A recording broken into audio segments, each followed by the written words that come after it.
Hi everyone, welcome to another PDQPD. Today I want to cover something that I think is going to be increasingly important as we move into a new schedule in the Anderson Community School Corporation, and that is how to assign content in ways other than the entire group. So for most of us, when we have a class, when we want to give a quiz or an assignment or what have you, we will assign that to the entire group for the same day and make it start and stop at the same time or available and unavailable at the same time. And then you close that and you move on to the next activity. But there are other ways that you can organize your class and give assignments and quizzes in different ways. And those are through you can assign to individuals or you can assign to sections. Now I'm going to show you how to use both of those. And as an example to show you what these look like, here on the first page, I've gone to my People tab, and you can see all the people in my course. Now, this is all just one class. I've not cross-listed anything in here. Whenever you put all of your students into one class, they all automatically go into the same section. In this case, it's called Chromebook Support Group. Canvas gave it that name. In your classes, if you have cross-listed courses, and for those of you who aren't aware, cross-listing is when you teach a number of sections of the same course and you choose to group them together. For example, if you have 3 sections of beginning basket weaving, you may group those all into one class because you're going to give them the same content and quizzes and such. When you do that, they will have different section names. The first period class will have one section name, the second period will have another section name, the third will have a third section name. And then you can also assign content by individual. Now, before we go on to show you those, I want to show you something that's a little confusing. Up here at the top of this People tab, there's something called Groups. And it looks like, if you just glance at it, it looks like you can create your own groups. And that's not exactly what it is. What this is when I click on that, these are called student groups. And what these are is for when you want an entire group of students to work on one thing, like a group project. So what happens is you can set up your groups, and then when you assign to that group, that means all of the students are working on one submission for the group. Probably not something you want on a regular basis, but if you do have group projects, you can use that. But don't think this can be used as just another way to group assignments. This is really specifically for group projects.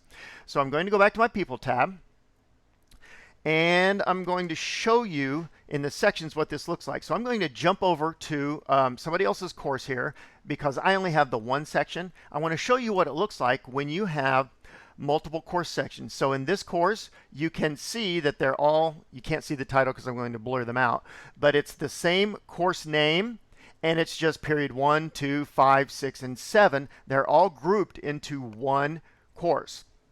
So what I'm going to do here is I'm going to go back to my original course, and I'm going to show you how to make those assignments. So I'm going to go into the assignments for this course, and I'm going to scroll down here to this. Don't worry about what this assignment is. This is really just a sample assignment, but it's a quiz for teachers that work kindergarten through 2nd grade using Clever. And here is my quiz material, and I'm going to go into the edit. And when I go into edit, I scroll down here and all the way down to the assign. Now the set is the default is set for everyone to take the quiz, which is what we would want. But if I click over here in the blank space, you can see that it offers up the course sections, and in this section, remember, I only had one name of a section, and then it starts to show the names of the people in the section. Now by contrast, let me go back to the other teacher's course and show you down here where it says assign. I'm going to click here. You can see it shows you each class has its own section, so I could choose to assign this only to 1st period or 2nd period or 5th period. So in that case, let me jump back again real quick. In that case, if I were going to just wanted to assign it to 2nd period for some reason, I would choose that, and you see it would choose the 2nd period class, and then I could get rid of this. This is everyone else. And it would only be giving this assignment to this 2nd period class. So let me jump back here again. Now, since I only have one group here, my next option is individuals. And this is where your differentiation might come in handy. For example, now that we are having students coming in cohorts and you don't have all the students each day.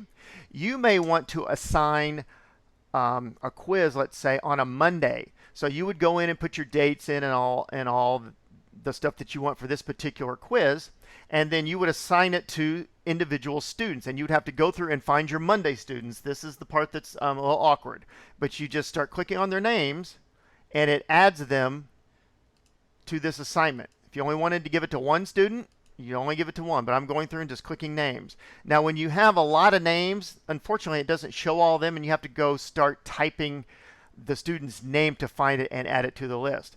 Now, make sure if you want to assign this to individuals that you turn off the everyone else, because it will give it to everyone else as well.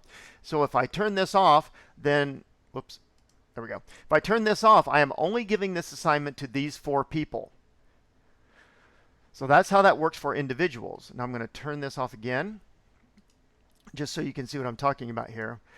Now what's nice about this, and let me just give this to a couple people. I'm going to just assign a few people here arbitrarily to take this quiz.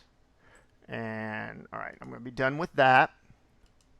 Click off of that. Now down here there's an add. And when you add, this gives you another section to assign to. So let's say these people were my Monday and Tuesday kids. I could assign the Monday and Tuesday people here.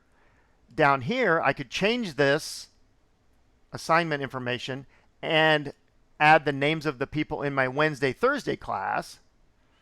Let's just scroll down some more, add some more people.